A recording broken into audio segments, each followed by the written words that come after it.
যে আমি জানো যে পকা মিঠৈ অসমীয়া সংস্কৃতিৰ অবিচ্ছেদ্য অংগ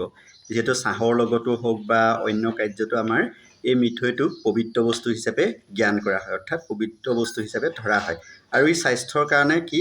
বিজ্ঞানসন্মত এটা দিশ আছে স্বাস্থ্যৰ কাৰণে অতি উপকাৰী এয়া আমি আপোনালোকক দেখুৱাম পকা মিঠৈ কেনেকৈ বনায় ঠিক আছে বাইদেউ আপোনালোকে কওকচোন পকা মিঠৈ যে বনাই আছে প্ৰথমৰ পৰা কওক কি বস্তু লাগে কেনেকৈ বনায় কওক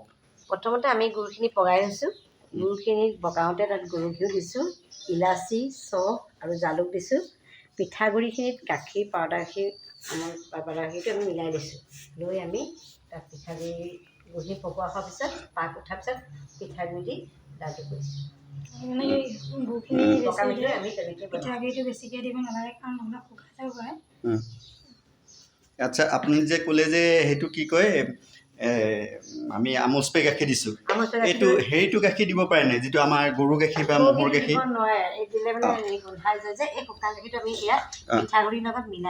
পিঠাগুড়িৰ লগত শুকান গাখীৰটো মানে আমুল স্প্ৰে গাখীৰটো মিহলাই লয় নহয় জানো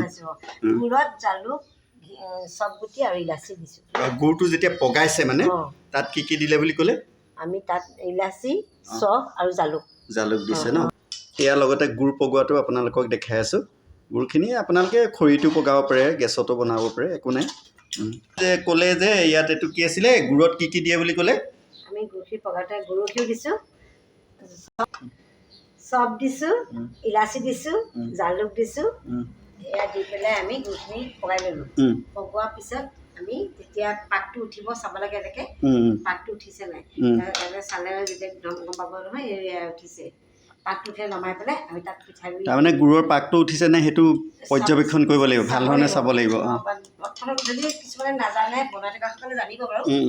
যিবিলাকে নাজানে তেওঁলোকে পানীত অকণমান এটোপা পেলাই দিলে গম পাব গুড়টো পানীত পেলাই দিয়াৰ কথা যে ক'লে পানীত পেলাই দিলে কি গম পাব পাকটো উঠিছে নে কেনেকৈ গম পাব ৰৈ যাব টোপটো ৰৈ যাব মানে পানী জেগাতে ৰৈ যাব ঠিক আছে এইটো বৰ ধুনীয়া কথা ক'লে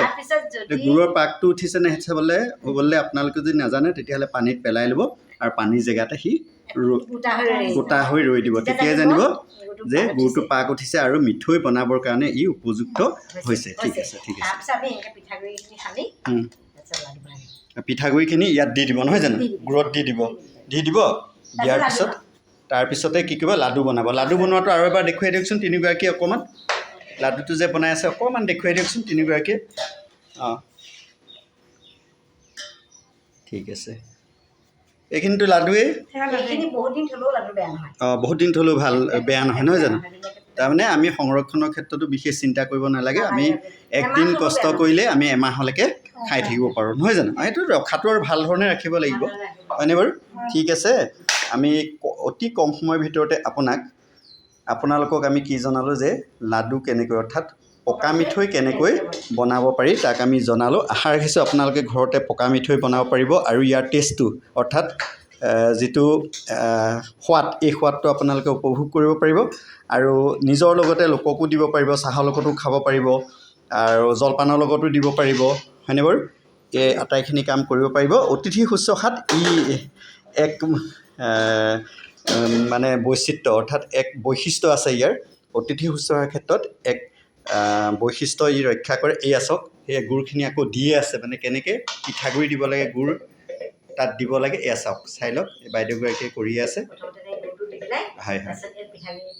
প্ৰথমেই গুড়টো পগাই লৈ তাৰপিছত এই পিঠাগুড়িখিনি সানি ল'ব লাগে তাত দি চাওকচোন তাৰপিছতে আপোনাৰ পকা মিঠৈটো বনাব লাগে তাত আপুনি পকা মিঠৈ সেইটোতো অলপমান লৰাব নহয় জানো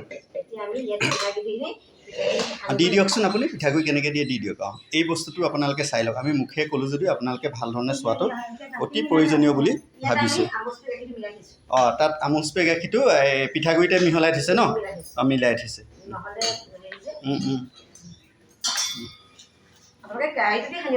হয় ভাল হয় আৰু নহয় জানো কেৰাহীখনতো পাৰে আৰু এই যিখনত পগাইছিলে তাতো পাৰে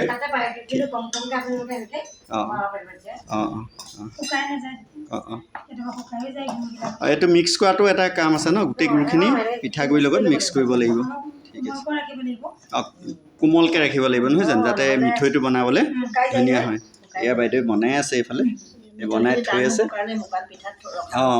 এইটো এটা ধুনীয়া কথা কৈছে মিঠৈখিনি টান হ'বৰ কাৰণে শুকান পিঠাগুড়িত থৈ দিয়া হৈছে সেই পিঠাগুড়িখিনি বেয়া নহয় ভালেই